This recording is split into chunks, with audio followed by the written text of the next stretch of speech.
Hello student, I am Rajesh. फिर से आपका स्वागत करता हूं हमारे YouTube channel concepts from basic to advance. Last time हमने आपसे बात की थी कि टेंथ के बाद सब्जेक्ट कैसे चूज करें। अगर आपने टेंथ के बाद सब्जेक्ट चूज कर लिया है तो जनरली या तो मैथमेटिक्स या बायो या फिर कॉमर्स या आर्ट्स, इनमें से कोई ना कोई सब्जेक्ट आपने चूज किया है या आप करेंगे। तो मैथमेटिक्स अगर आप सब्जेक्ट चूज करते हैं तो मैथमेटिक्स में क्या क्या स्कोप हो सकते हैं, क्या करियर ऑप्शन हो सकते हैं, इसके बारे में हम आज बात करने वाले हैं और यही चीज आज के वीडियो का टॉपिक भी है। शुरू करते हैं। अगर आपने मैथमेटिक्स सब्जेक्ट लिया है, पीसीएम जिसमें आप पढ़ने वाले हैं फिजिक्स, केमिस्ट्री, मैथमेटिक्स, उसके अलावा आप इंग्लिश भी पढ़ते हैं और एक फिफ्थ सब्जेक्ट भी होता है सीबीएसई के केस में। और अगर ये आरबीएसई है, स्टेट बोर्ड है, तो कोई लैंग्वेज सब्जेक्ट होता है जो आप पढ़ने वाले हैं। ठीक है, पीसीएम पढ़ने के साथ साथ आपको इसमें 11th और 12th में ये मौका मिलता है कि आप अलग अलग एग्जाम्स की प्रिपरेशन करें। कई लोगों को ऐसा भ्रम होता है कि पीसीएम अगर मैंने लिया है, मैथमेटिक्स सब्जेक्ट अगर मैंने लिया है तो मैं सिर्फ इंजीनियरिंग कर सकता हूँ, लेकिन ऐसा नहीं है।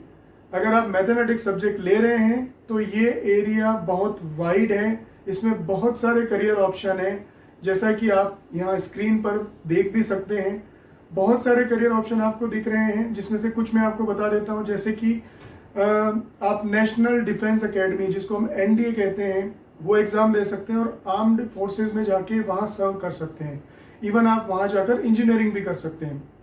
इसके अलावा आप लॉ फील्ड में जा सकते हैं, जहाँ आप 5 इयर्स का जो कोर्स है वो कंप्लीट करते हैं, जिसको हम लोग क्लेट के थ्रू एडमिशन लेते हैं। क्लेट जो होता है उसको हम बोलते हैं कॉमन लॉ एडमिशन टेस्ट। इसके थ्रू आपको जो 14 NLU नेशनल लॉ यूनिवर्सिटीज़ हैं, उन सभी यूनिवर्सिटीज़ में एडमिशन मिलता है और इसमें 5 ईयर का प्रोग्राम के तहत आप डुअल डिग्री लेकर बाहर निकलते हैं।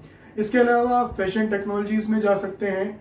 आप इंजीनियरिंग तो ऑफकोर्स कर ही सकते हैं। इंजीनियरिंग में फिर अलग अलग ट्रेड्स हैं। एक इंजीनियरिंग आपको टेक्नोलॉजी से रिलेटेड बताती है और दूसरी इंजीनियरिंग जो है वो डिज़ाइन से रिलेटेड फील्ड में जाने का मौका देती है। इस तरीके से आप काफ़ी सारे एग्जाम्स मैथमेटिक्स में दे सकते हैं। इन केस आप अगर किसी भी एग्जाम के लिए प्रिपेयर नहीं करते हैं तो उस केस में 3 ईयर का डिग्री प्रोग्राम कर सकते हैं, या तो फिजिक्स में या केमिस्ट्री में या मैथमेटिक्स में। और अगर वो भी नहीं करते हैं तो एक डिप्लोमा का ऑप्शन भी आपके सामने हमेशा खुला रहता है। अगर इंजीनियरिंग स्ट्रक्चर की हमारे इंडिया में बात करें तो एक बार उसको समझ लेते हैं कि इंजीनियरिंग इतने ज़्यादा पॉपुलर क्यों है, क्यों इतने सारे बच्चे सिर्फ इंजीनियरिंग के लिए जाते हैं। तो उसका भी एक रीज़न है, चलिए इसको समझते हैं। So this is the engineering architecture in our India. यहाँ ये डिफरेंट कॉलेजेस हैं, जहाँ मैंने मेजरली जो कॉलेजेस हैं, जो सेगमेंट्स हैं, उनको यहाँ लिखने की कोशिश की है। सबसे पहले अगर हम बात करें, आप कोई भी इंजीनियरिंग का एग्जाम देते हैं लाइक जेई मेन, और जेई मेन के बाद जनरली एडवांस देते हैं बच्चे जो भी क्वालिफाई करते हैं उसमें। तो जब आप एडवांस क्वालिफाई कर लेते हैं तो कौन से कॉलेज मिलेंगे आपको? मिलेंगे आईआईटीज।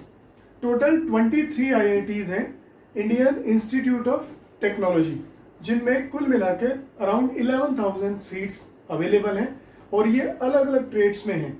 इलेक्ट्रॉनिक्स भी है, कंप्यूटर भी है, मैकेनिकल भी है, एरोनॉटिकल भी है, कंप्यूटिंग भी है, मैथमेटिक्स, फिजिक्स, इंजीनियरिंग फिजिक्स जिसको बोलते हैं, ऐसे कई सारी ब्रांचेस हैं। एंड मोर देन 50 ब्रांचेस आपको आईआईटीज ऑफर करती हैं। आईआईटीज टॉप कॉलेजेस माने जाते हैं इंडिया के। टॉप कॉलेजेस होने के पीछे कारण ये है कि यहाँ का एलुमनाई ग्रुप काफ़ी बड़ा है, ये पुराने कॉलेजेस हैं, यहाँ रिसर्च एंड डेवलपमेंट काफ़ी अच्छे स्तर पर होता है। साथ ही साथ यहाँ पर जो पैकेजेस ऑफर किए जाते हैं बच्चों को, वो पैकेजेस भी बहुत ही हाई होते हैं। फॉर एग्जांपल 20 लाख से 1 करोड़ तक के पैकेजेस बड़े आसानी से आईआईटीज में मिल जाते हैं। और ये इसलिए मिल जाते हैं क्योंकि जैसा कि आप देख सकते हैं इस पिरामिड में, टॉप मोस्ट इंस्टीट्यूट है ये इंडिया के और सबसे टॉप पोजीशन पे आते हैं। यहाँ ब्राइट माइंड्स पहुंचते हैं, पूरे इंडिया से फिल्टर होकर ब्राइट माइंड्स आईआईटीज में पहुंचते हैं। इसके बाद 21 एनआईटीज है, नेशनल इंस्टीट्यूट ऑफ टेक्नोलॉजी, जिनमें 17,800 के अराउंड सीट्स अवेलेबल हैं। ये भी काफ़ी अच्छे इंस्टीट्यूट माने जाते हैं आईआईटीज के बाद। अगर इसके बाद बात करें हम तो 20 गवर्नमेंट फंडेड टेक्निकल इंस्टीट्यूट्स भी हैं। इन इंस्टीट्यूट्स में 3,979 सीट्स अवेलेबल हैं, विच इज अराउंड 4,000 सीट्स। ये वो इंस्टीट्यूट हैं जो गवर्नमेंट द्वारा अभी रन होते हैं, but it was started by some trust, some corporate sector, some company, but अभी गवर्नमेंट इनको फंड करती है। इसके अलावा 24 ट्रिपल IITs है, which is called as Indian Institute of Information Technology, which was started at the time of IT revolution, so that हम लोग IT को बढ़ावा दे सके इंडिया में। उसी के लिए ये इंस्टीट्यूट ओपन किए गए थे। Initially government has funded these institute, लेकिन लेटर ऑन कुछ इंस्टीट्यूट PPE मॉडल में भी ओपन हुए, public and private partnership model में। इनमें भी अराउंड 3500 सीट्स आपको मिल जाती हैं। इन इंस्टीट्यूट्स के अलावा अगर हम बात करें तो कुछ अच्छे डीम्ड यूनिवर्सिटीज भी होती हैं। डीम्ड यूनिवर्सिटी का मतलब होता है जो ऑटोनोमस कॉलेजेस होते हैं, जिनकी फंडिंग गवर्नमेंट नहीं करती है, जिनकी फंडिंग कोई ना कोई कंपनी या कॉर्पोरेट सेक्टर करते हैं, लेकिन वो अच्छे स्तर की इंजीनियरिंग आपको ऑफर करते हैं। लाइक धीरू भाई अंबानी हो गया, VIT हो गया, इसके अलावा VIT के अलावा आप और भी कॉलेजेस के नाम ले सकते हैं, like Nirma institute of technology हो गया। ऐसे भी और भी कुछ कॉलेजेस हैं जिनके अच्छे पैकेजेस ऑफर होते हैं और वहां से इंजीनियरिंग काफी अच्छे स्तर पे करवाई जाती है। इन कॉलेजेस के अलावा अगर हम बात करें, ये कुल मिला के अराउंड, अगर आप इनको टोटल करने लगेंगे तो ये मोर देन 100 कॉलेजेस हो जाते हैं और अराउंड 40,000 सीट्स ये ऑफर करते हैं, which is a good number actually, क्योंकि अराउंड 10 लाख बच्चे JEE मेन में हर साल बैठते हैं और उसमें से अगर आपको 40,000 में आना है तो it's not a big deal, because ये जो होता है ये करीब हो जाता है आपका 4%, और 4% तो हमारे इंडिया में जनरल है, इतना सिलेक्शन रेशियो होना it's a nice thing, because कई एग्जाम्स तो ऐसे हैं जिनमें 1% या लेस देन 1% भी है सिलेक्शन रेशियो। तो 4% में आपको आना है किसी भी तरीके से इंजीनियरिंग का एग्जाम अगर आप दे रहे हैं।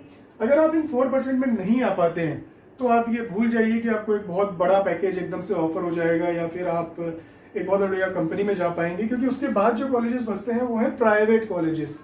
ये करीब 3,000 प्राइवेट कॉलेजेस हैं जिनसे करीब 4.5 लाख बच्चे हर साल निकलते हैं इंजीनियरिंग के, और ये बच्चे 20 या 25% बच्चे ही ऐसे हैं जो अच्छी कंपनीज में अच्छे पैकेज के साथ आगे कंटिन्यू करते हैं, और बाकी जो बच्चे हैं उनको स्ट्रगल करना पड़ता है। बाकी स्टूडेंट्स को पैकेजेस भी उतना नहीं मिल पाता है। इवन एंटरप्रेन्योरशिप में भी ये स्टूडेंट्स ज़्यादा आगे नहीं होते हैं। अगर हम एंटरप्रेन्योर्स की भी बात करें, जो कि नए नए स्टार्टअप्स हमारे इंडिया में या फिर ग्लोबली देखने को मिलते हैं, तो उनमें ज़्यादा इन्वॉल्वमेंट IIT और NIT के स्टूडेंट्स का ही देखा जाता है। इसके अलावा भी अगर आप इसकी बात करें टेक्निकल एजुकेशन की, तो BSc, ITI, पॉलिटेक्निक्स ऑप्शंस बचते हैं बच्चों के लिए करने के लिए बाद में, बट इसमें इतना बड़ा सेगमेंट है। आप देखिए मैंने जो स्पेस यहाँ पे प्रोवाइड करवाई है, IIT के लिए इतनी सी स्पेस है, देन NIT के लिए, देन बाकी कॉलेजेस के लिए, जो तो इतना बड़ा स्पेस है जहाँ पर स्ट्रगल और कंपटीशन ज़्यादा है।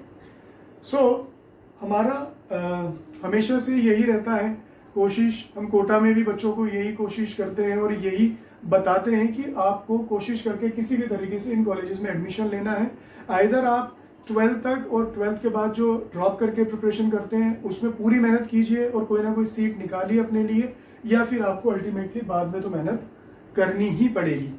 सो आई होप कि ये इन्फॉर्मेशन आपके लिए फ्रूटफुल हो, और इसके बाद भी हम लोग बायो के, कॉमर्स के, आर्ट्स के बारे में काफ़ी सारे नए वीडियो लेकर आते रहेंगे। So keep watching. Thank you students.